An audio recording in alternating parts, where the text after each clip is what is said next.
Contribution of western schools of thoughts, ठीक है। उसमें आज हम पढ़ेंगे आइडियलिज्म के बारे में। अब यूजीसी नेट पेपर के लिए आप तैयारी कर रहे हो, स्पेसिफिकली इफ आई से आप एजुकेशन के लिए तैयारी कर रहे हो, तो उसमें यूनिट नंबर 1 का ये टॉपिक है। इसके अलावा आपको ये बीएड, एमएड या कोई भी सेट एग्जाम के लिए आप प्रिपेयर कर रहे हो तो उसमें ये टॉपिक रहता है, ठीक है। तो पूरा टॉपिक हम डिटेल में समझेंगे। पहले क्लास का ओवरव्यू ले लेते हैं कि क्या क्या चीज़ें हम क्लास में इंक्लूड करेंगे, फिर हम क्लास स्टार्ट करते हैं। तो फर्स्ट ऑफ ऑल हम देखेंगे अबाउट आइडियलिज्म। आइडियलिज्म की कोर जो चीज़ें हैं, कोर एब्स्ट्रैक्ट क्या है वो देखेंगे। देन आइडियलिज्म की मेटाफिजिक्स है, एपिस्टेमोलॉजी है और एक्सियोलॉजी है, उसको समझेंगे। देन उसके चीफ एक्सपोनेंट कौन थे, ईस्टर्न और वेस्टर्न, दोनों हम देखेंगे बिकॉज यहाँ से क्वेश्चन बनते हैं। आपको बहुत सारे नाम दिए होते हैं, उसमें से आपको पहचानना होता है कि जो आइडियलिस्टिक है वो कौन है, ठीक है। तो ये नाम भी आपको याद रखने पड़ेंगे।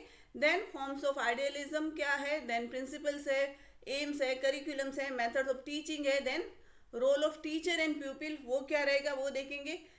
आफ्टर दैट लिमिटेशंस क्या है आइडियलिज्म की, ठीक है, वो देखेंगे। फिर आइडियलिज्म का एजुकेशनल प्रोसेस में क्या कंट्रीब्यूशन है, और essence of idealism, that means पूरा जो टॉपिक है उसको हम कंक्लूड करेंगे, ठीक है। तो क्लास स्टार्ट कर देते हैं आज की।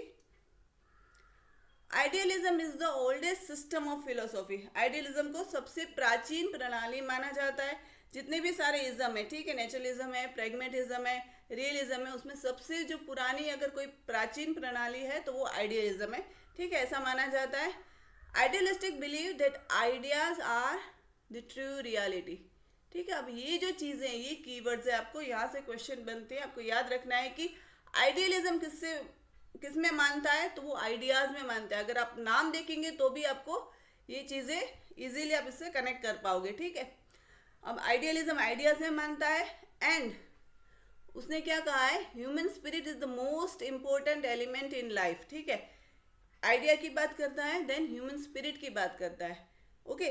अब किसकी बात नहीं करता, तो मैटर की बात नहीं करता। Matter is not real, it is only the mind that is real, ठीक है। मैटर की बात नहीं करता आइडियलिज्म, बट अगेन आइडियाज की बात करता है, ह्यूमन स्पिरिट की बात करता है, एंड माइंड की बात करता है, ठीक है। So when you are making notes, तो ये जो कीवर्ड्स है आप उसको नोट डाउन कर लीजिएगा। Therefore all material things that seems to be real are reducible to mind और स्पिरिट। मतलब जितनी भी मटेरियलिस्टिक चीज़ें जो हमें रियल लगती है, वो कहीं ना कहीं अल्टीमेटली वो सारी चीज़ें हमारे माइंड या स्पिरिट के अधीन होती है, ठीक है। ये उन्होंने कहा है। The Upanishads and Bhagavad Gita made a very comprehensive analysis for of idealism, ठीक है। मतलब जितनी आइडियलिज्म पुरानी प्रणाली है, ठीक है, जितनी प्राचीन परंपरा है, उतने ही हम कनेक्ट कर पाएंगे। हमारे उपनिषद है, भगवद गीता है, वो भी कितनी प्राचीन है, ठीक है। तो उस समय से आइडियलिज्म चला आ रहा है। N idealistic is one who possess the supreme knowledge by concentration of mind, ठीक है। आदर्शवादी वही है जो मन की एकाग्रता द्वारा सर्वोच्च ज्ञान प्राप्त करता है। कहाँ ये बात की गई है, तो ये कठ उपनिषद में की गई है। उन्होंने आइडियलिज्म ने कॉन्सेंट्रेशन ऑफ माइंड के ऊपर ज़्यादा जोर दिया है। अब एजुकेशनल फिलोसॉफी में आइडियलिज्म की क्या है परिभाषा, तो वो देखते हैं। Educational philosophy of idealism is an account of man finding himself as an integral part of a universe of mind, ठीक है। तो ये जो दो डेफिनेशन है, अगर आप थ्योरी के एग्जाम के लिए प्रिपेयर करते हो तो ये ईस्टर्न की और एक वेस्टर्न की दोनों डेफिनेशन मैंने इंक्लूड की है। तो वो आप, अगर आपकी थ्योरी की एग्जाम है तो वो आप उसमें इंक्लूड कर सकते हो, राइट। अब आइडियलिज्म की बात आए तो तीन जो चीज़ें, तीन स्पिरिचुअल वैल्यूज जो है वो आपको याद रखने हैं, that is truth, beauty and goodness, Satyam, Shivam, Sundaram, ठीक है। Idealism contains the spiritual aspect are the chief aspects of human life। किसको उन्होंने चीफ एस्पेक्ट कहा है, तो स्पिरिचुअल एस्पेक्ट को उन्होंने चीफ एस्पेक्ट कहा है। They believe spirit and mind constitute the reality. अब रियलिटी कौन बनाएगा, रियलिटी जो बनाएंगे that are our spirit and our mind, वही मिलके पूरी एक रियलिटी, एक क्या सत्यता है जो उसको वो कंस्टिट्यूट करेंगे, उसको वो बनाएंगे। They believe the three spiritual values, वो तीन स्पिरिचुअल वैल्यू में मानते हैं। वो कौन सी थी, ट्रूथ। अब ट्रूथ किससे रिलेटेड है, तो हमारी इंटेलेक्चुअल वैल्यूज से रिलेटेड है। जो ब्यूटी है, ठीक है, यहाँ पे सत्यम आएगा, यहाँ पे आएगा शिवम, और यहाँ पे आएगा सुंदरम। ठीक है, जो ब्यूटी है वो एस्थेटिक वैल्यू को वो कहीं ना कहीं रिप्रेजेंट करेगी, और जो गुडनेस है वो मोरल वैल्यूज को डिनोट करेगी। ठीक है, तो वो कहीं ना कहीं जो जितनी भी हमारी ट्रुथ, ब्यूटी और गुडनेस है वो हमारी वैल्यूज से कनेक्टेड है। ठीक है, वो स्पिरिचुअल वैल्यूज से कनेक्टेड है। राइट, अब आगे देखते हैं आइडियलिज्म की मेटाफिजिक्स, एपिस्टेमोलॉजी और एक्सियोलॉजी को समझ लेते हैं। मेटाफिजिक्स है मतलब कि नेचर ऑफ रियलिटी आइडियलिज्म के अकॉर्डिंग क्या होगा। According to idealism the ultimate reality is ideas. ठीक है, इज नहीं आएगा, यहाँ पे आर आएगा। ठीक है, अल्टीमेट रियलिटी क्या है, हमारे जो आइडियाज हैं वही अल्टीमेट रियलिटीज है।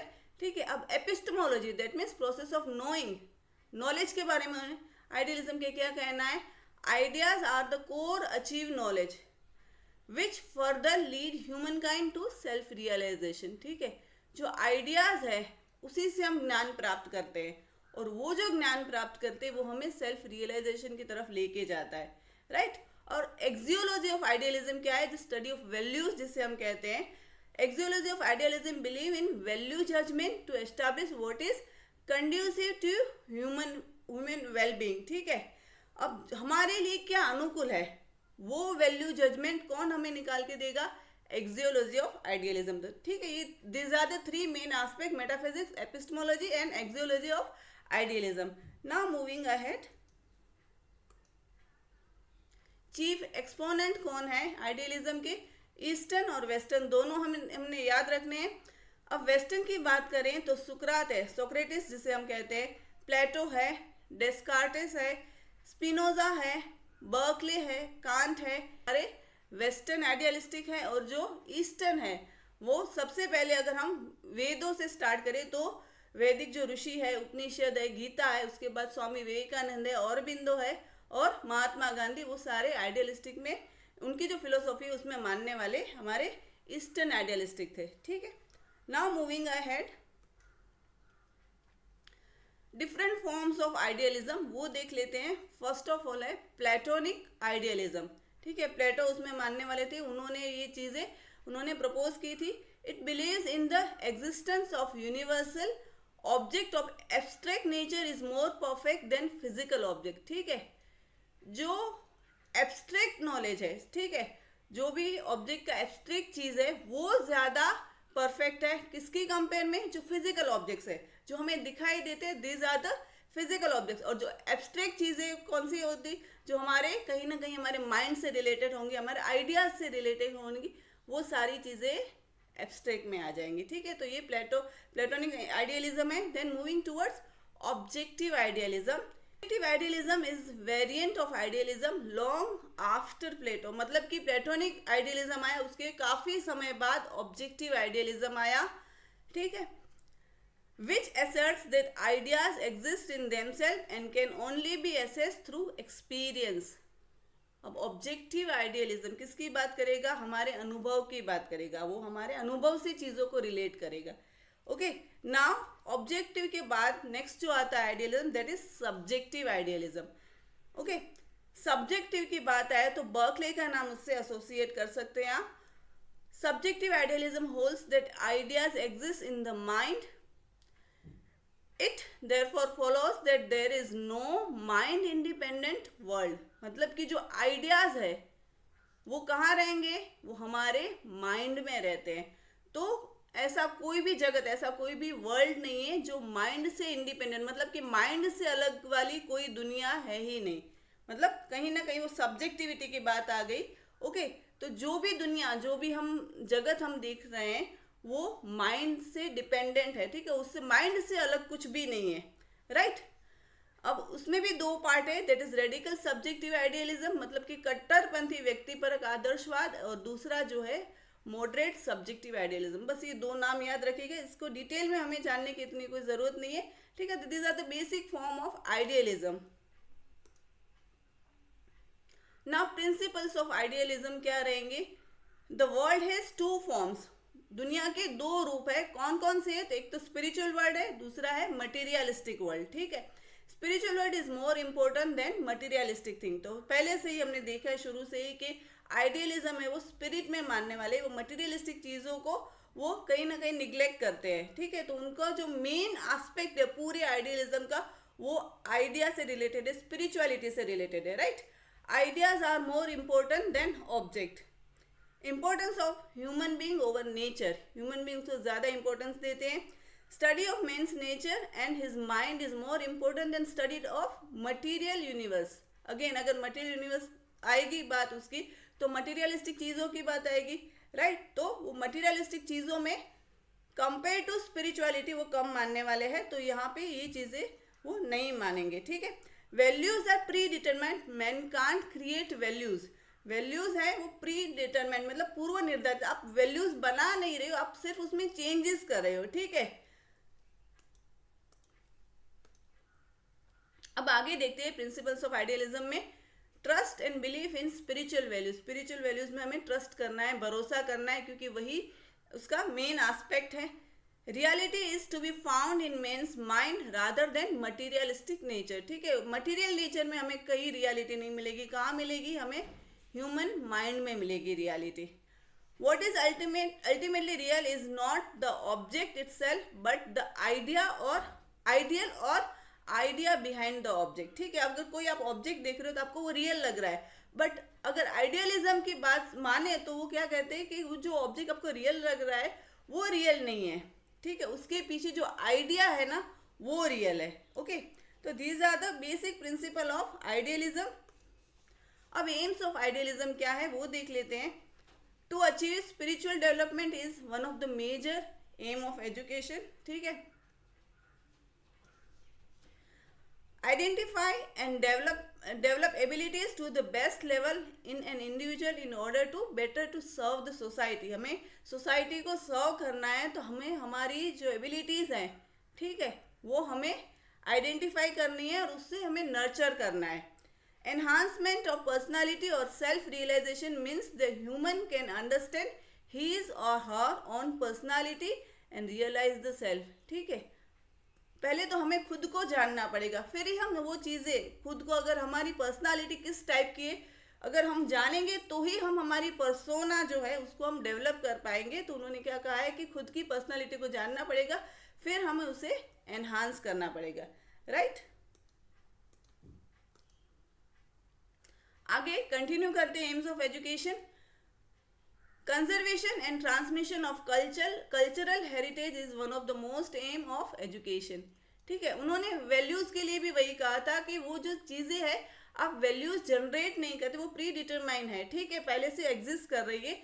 तो वो जो एग्जिस्ट कर रही वैल्यू है उसको आपको कंजर्व करना है, ठीक है, और उसको ट्रांसमिट करना है। कहाँ? नेक्स्ट हमारी जो कल्चर, हमारी जो जनरेशन, नेक्स्ट जनरेशन है उसमें हमें वो चीज़ें ट्रांसमिट करनी है, ठीक है। Transform the human beings as a spiritual human beings, ठीक है। जो ह्यूमन बींग्स है उसको हमें स्पिरिचुअलिटी की ओर डालना है। डेवलपमेंट ऑफ कैरेक्टर की उन्होंने बात की है, development of rational attitude to discover ultimate truth. अगर अल्टीमेट ट्रूथ, कितनी सारी चीज़ें हमें नज़र आती है बट उसमें से हमें पहचानना है कि अल्टीमेट ट्रूथ क्या है, सही चीज़ें क्या है, ठीक है। अब वो दृष्टिकोण का विकास करने के लिए हमें रैशनल एटीट्यूड डेवलप करना पड़ेगा, ओके। नाउ उसके करिकुलम देख लेते हैं।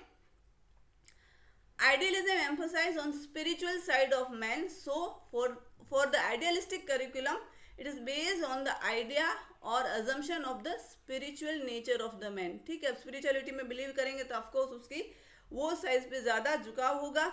अब देखते हैं प्लेटो ने क्या सजेस्ट किया है। प्लेटो ने कहा है कि 3 values which determine 3 types of activities, intellectual, aesthetic और मोरल।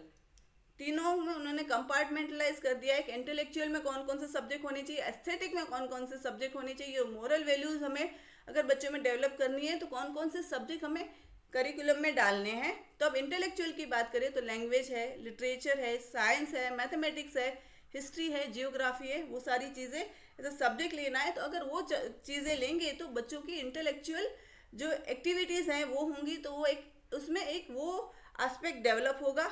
आफ्टर दैट एस्थेटिक, ठीक है, उन्होंने एस्थेटिक एक्टिविटीज के लिए जो सब्जेक्ट है that is art and poetry के लिए कहा है, एंड मोरल एक्टिविटीज में रिलीजन है, एस्थेटिक्स है एंड मेटाफिजिक्स के बारे में कहा है ना। नेक्स्ट है रॉस। रॉस ने क्या कहा है कि उन्होंने दो टाइप की एक्टिविटीज के लिए सजेस्ट किया है, एक तो physical activities and the other is spiritual activities. और जो फिजिकल एक्टिविटीज है वो कहीं ना कहीं हमारे हेल्थ और हाइजीन से जुड़ी हुई है, जिसमें जिम्नास्टिक है, एथलेटिक्स है, जो हमारी हेल्थ को मेंटेन कर पाए उस टाइप के सब्जेक्ट होने चाहिए। और स्पिरिचुअल एक्टिविटीज़ के लिए हिस्ट्री है, जियोग्राफी है, लैंग्वेज है, फाइन आर्ट्स है, मोरालिटी, एस्थेटिक्स, तो मतलब वो सारी चीज़ें जो मोरल वैल्यू को भी डेवलप करे, ठीक है, वो इसमें डालिए, that is aesthetics, religion, science, mathematics और अदर सब्जेक्ट्स, वो सारे सब्जेक्ट्स करिकुलम में डालने के लिए कहा है। अब अरविंदो, ठीक है, अरविंदो की पॉइंट ऑफ व्यू से आइडियलिस्टिक जो हमारा करिकुलम होना चाहिए वो किस टाइप का होना चाहिए, तो उन्होंने इंटीग्रल फिलोसॉफी के ऊपर जोर दिया था। हमने अरविंदो की क्लास ले ली, इनकेस आपके मिस हो गई हो तो आप प्लेलिस्ट में जाके देख लीजिएगा, ठीक है। उन्होंने इंटीग्रल फिलोसॉफी के बारे में कहा है। अब इंटीग्रल में उन्होंने मोरल, रिलीजियस और फिजिकल एजुकेशन के बारे में जोर दिया है। और हमारे जो आइडियलिस्टिक, ठीक है, डॉक्टर राधा कृष्णन थे, उन्होंने क्या कहा कि उन्होंने मोरल एजुकेशन को कंपलसरी पार्ट बना दिया, किसमें, प्राइमरी और सेकेंडरी लेवल में। इसीलिए हम मोरल साइंस हमने भी पढ़ा है और अभी भी बच्चे पढ़ते आए हैं कि उन्होंने प्राइमरी और सेकेंडरी लेवल पे मोरल एजुकेशन, ठीक है, तो ही हमारी मोरल वैल्यूज हैं वो डेवलप होगी, तो उसका एक इंटीग्रल पार्ट बना दिया है। नाउ मेथडोलॉजी ऑफ टीचिंग क्या रहेंगी, question answer method by Socrates, ठीक है, discussion method by Plato, deduction method by Aristotle, ये जो इनके प्रोपाउंडर है वो है। Hegel use directive method, right, play way method है, डिबेट मेथड है, लेक्चर मेथड है, क्वेश्चनिंग है, कन्वर्सेशनल मेथड है, एक्सप्लेनेशन मेथड। दैट मीन्स कि आइडियलिस्टिक जो फिलोसॉफी उन्होंने बहुत सारे मेथड्स दिए। अब चीज़ क्या है कि selection of method of teaching depend upon the wisdom of teacher, ठीक है, इतनी सारी मेथड दिए, बट अगर आप जो भी कंटेंट समझा रहे हो, अगर आप क्लास में हो, if you are a teacher in that class और आप कंटेंट समझा रहे हो, तो इसमें से जो भी मेथड सूट करती है वो कंटेंट के लिए, वो बच्चों के इंटरेस्ट के लिए, ठीक है, वो मेथड आपको क्लास में यूज़ करनी है, राइट। टीचर का रोल क्या रहेगा, टीचर जो है वो गार्डनर की तरह रोल प्ले करेगा, जो गार्डन में गार्डनर जो रोल प्ले करते हैं वैसे ही बच्चों का उन्हें एक फ्लावर के जैसे नर्चर करना है, ठीक है, वो फ्रेंड, फिलोसोफर और गाइड रहेगा बच्चों का। The teacher should provide the right environment in the school, ठीक है। The teacher must exercise great creative skill, providing opportunities for the pupil's mind to discover, analyze, unify, synthesize and create applications of knowledge to life and behavior, ठीक है। अब teacher को अपनी creative skills हैं वो use करनी पड़ेंगी। कैसे, बिकॉज क्लास में इतने सारे बच्चे होते हैं, सबकी एबिलिटीज़ अलग होती है, सबके इंटरेस्ट अलग होते हैं, ठीक है। अब हमारा मेन गोल क्या है कि हमें बच्चों में ये सारी चीज़ें डेवलप करनी है कि बच्चे चीज़ें डिस्कवर कर पाए, चीज़ों को एनालाइज कर पाए, ठीक है, चीज़ों को अलग अलग चीज़ें तो उसको यूनिफाई करके एक करके समझ पाए, चीज़ों को सिंथेसाइज कर पाए, ठीक है। तो उसके लिए बच्चों को different kind of opportunities provide करनी है, ये टीचर का रोल रहेगा। The teacher should respect the learner and assist the learner to realize the fullness of his और her personality, right. The teacher should have deep knowledge of subject, तो ये तो expected है कि टीचर जो भी सब्जेक्ट टीचर है तो उसको अपने सब्जेक्ट का जो चीज़ें पढ़ा रहे हो इनफैक्ट आप, तो उसको आपका नॉलेज होना चाहिए। आगे देखते हैं रोल ऑफ लर्नर, बच्चों का रोल क्या रहेगा according to idealistic philosophy. According to idealistic school of thought, teacher hold an high value and position in school, they both share a common goal of self realisation, मतलब कि teacher और बच्चों को दोनों का गोल है वो कॉमन है, क्या है कि सेल्फ रियलाइजेशन की तरफ हमें आगे बढ़ना है। Student remain passive listener because the central position जो है वो किसकी होंगी, आइडियल्स की होंगी, वैल्यूज़ की होंगी और आइडियाज़ की होंगी, ठीक है। आइडियल्स मीन्स कि जो टीचर है उसकी रहेंगी वैल्यूज़ जो है, ओके, और आइडियाज़ है वही सेंटर में रहेंगे, जो स्टूडेंट है वो पैसिव लिसनर रहेंगे, राइट। नाउ मूविंग अहेड, अब लिमिटेशंस क्या रहेंगी आइडियलिज्म की वो देख लेते हैं। Many subtle concept like spirit, mind, soul etcetera have little relevance in classroom teaching. जो क्लासरूम टीचिंग की बात है तो उसमें जो आइडियलिज्म जिसमें फोर्सफुली जो चीज़ें कही है, दैट स्पिरिट है, माइंड है, सोल है, तो अब उसका कम रिलेवेंस है क्लासरूम में। इसके अलावा बहुत सारी और भी चीज़ें हैं। Okay, the spirituality theory of spiritual universe as stated by idealistic is not considered to be in compatibility with scientific research today। ठीक है, अब ये जो है इसकी लिमिटेशन है, इसीलिए रियलिज्म का हमारा जन्म हुआ है। ओके, जब भी कभी किसी भी की चीज़ों की लिमिटेशंस होती है तब हमें हमारी जो खोज होती है, हमारी जो सर्च है वो आगे बढ़ती है और हमें कुछ नई चीज़ें प्राप्त होती है। अब आइडियलिज्म की क्या है लिमिटेशन की, स्पिरिट की बात की है, माइंड की बात की है, सोल की बात की, साइंटिफिक बातें उसमें कहीं नहीं है, तो ये उसकी लिमिटेशन है। Idealism pays little attention to physical, industrial, social and electronic environment of present time. जो हमारी प्रेजेंट टाइम की जो डिमांड है उस पर उसने कम कॉन्सेंट्रेट किया है। अब एजुकेशन प्रैक्टिसेस है, उसमें आइडियलिज्म का कंट्रीब्यूशन क्या है। Idealism aims restoring man to his proper place by setting higher values in life. ठीक है, वैल्यूज की बात की है। Okay, idealism insist for the realisation of self, for that every human must be educated, more emphasize on universal education। Idealism ने universal education की बात की, क्यों की है, बिकॉज उनका जो मेन कोर कॉन्सेप्ट है वो कहीं ना कहीं सेल्फ के बारे में बात करते हैं। अब सेल्फ रियलाइजेशन कब होगा, जब हम एजुकेटेड होंगे। ठीक है, हमें वो ज्ञान होगा तो ही हम self realisation, self actualisation, emancipation की जर्नी में जुड़ सकेंगे, हम वहाँ तक जा सकेंगे। इसीलिए एजुकेशन की बात की है, तब उन्होंने यूनिवर्सल एजुकेशन की भी बात की है। Idealism holds that the past culture must be given it's due place in the scheme of education reconstruction. ठीक है, कल्चरल पॉइंट ऑफ व्यू में हमने देखा था कि जो कल्चर का है वो ट्रांसमिशन होना चाहिए, हम पीढ़ी दर पीढ़ी वो चीज़ें हमें ट्रांसमिट करनी है, तो वो उन्होंने कहा है। Idealism rightly regards self discipline as the only way of the development of the child. उन्होंने सेल्फ डिसिप्लिन के ऊपर भी जोर दिया है। ठीक है, तो ये जो है वो मेजर कंट्रीब्यूशन है उन एजुकेशनल प्रैक्टिसेस के बारे में। अब जो एसेंस है, एब्स्ट्रैक्ट देख लेते हैं आइडियलिज्म के क्या है। Education is the process of unfolding and developing that which is potential in the human person. ठीक है, अब अनफोल्डिंग की बात की है, जो हमारी अंदर जो क्षमता है उसे प्रकट करने की बात की है। ठीक है, it is unfolding of what is already unfolded. That means चीज़ें हमारी अंदर है, बस उसे हमें प्रकट करनी है, हमें बाहर लेके आनी है, उन चीज़ों को हमें ज़्यादा एनहांस करना है। ये आइडियलिज्म का कहना है।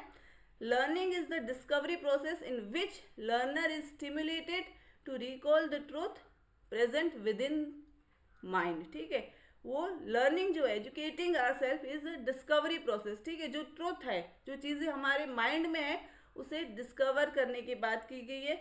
And the teacher should be moral and cultural exemplar और model of value that represent the highest and best expression of personal and human development. ठीक है, तो टीचर को उन्होंने सेंटर में माना है, और टीचर है जो, अगर बात करें जो पूरी एजुकेशन सिस्टम में जो टीचर का है वो मेन रोल है, आइडियाज का मेन रोल है, स्पिरिट का मेन रोल है। ठीक है, तो these are the main aspect of idealism. If you find this class informative, do consider like, share and subscribing to my channel। ठीक है, अब नेक्स्ट जो होगा इज़म वो हम कल देखेंगे। Till then, bye bye and take care of yourself।